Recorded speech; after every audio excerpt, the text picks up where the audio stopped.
Stevens, author of Government Indicted, website, of course, markstevens.net. Glad to do this video. I've mentioned it a few times in No State Project broadcast, but I finally got around to doing it. We've got 2 success stories that we're going to post. I'm not able to post one of these success stories because I don't have the documentary proof, and I always like to have the documentary proof available for people to be able to make their own judgments whether the material has been effective or not.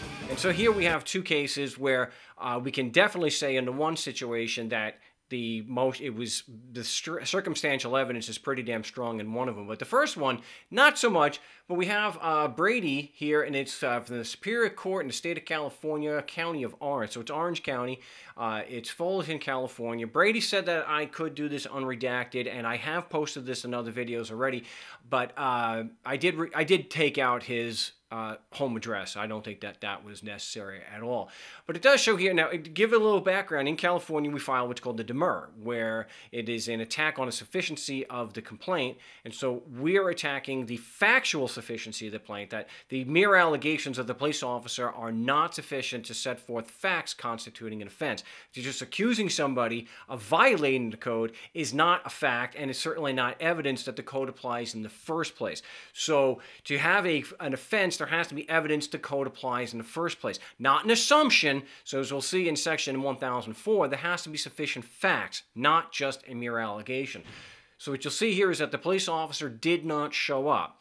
Now, a plausible case can be made that just the mere fact that Brady, put up a defense at all was all that was necessary for this police officer to just say, fine, go on, not show up. That's very plausible. But we've got quite a track record here, if you'll see, if you go to markstevens.net under these success stories, an awful lot of times the cops don't show up.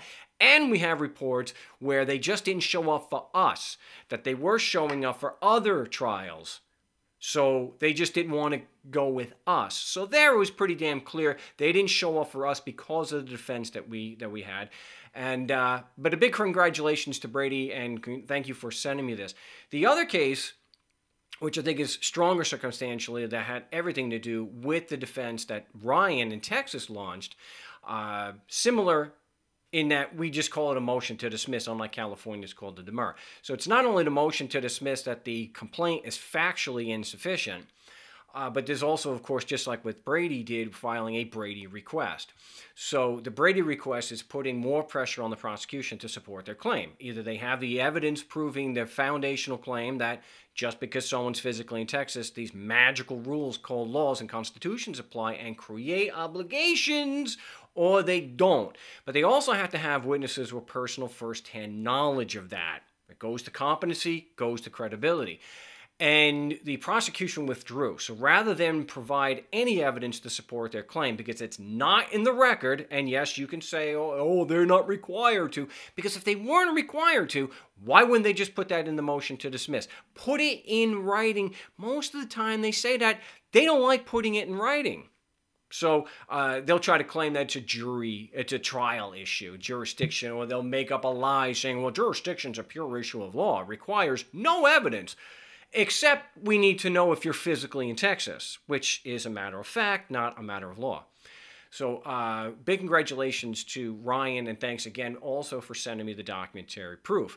If they had the proof, they would just present it. So if you are new to the No State Project and you're looking to learn how to effectively defend yourself against these tyrants, this is just 2 examples of many over the past decade or more, or almost 2 decades, where just challenging the prosecution on their burden of proof, which they are the accusers, they do bear the burden of proof, just refusing to accept the sacred cow that just because you're physically in Texas, the laws apply, or you're physically in California, their magical rules apply, and making the prosecution meet their burden of proof is usually sufficient to get them to toss these things out.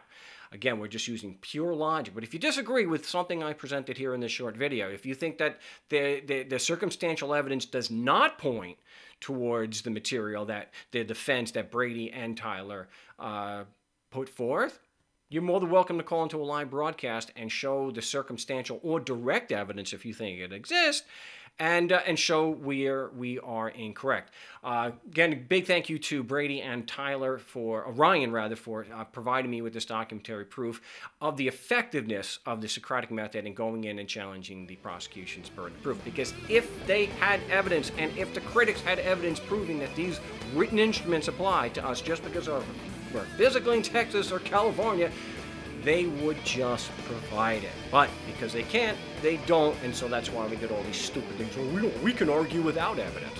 If you think I'm wrong, call into a live broadcast and present your evidence. Again, my name is Marc Stevens. The website, of course, marcstevens.net.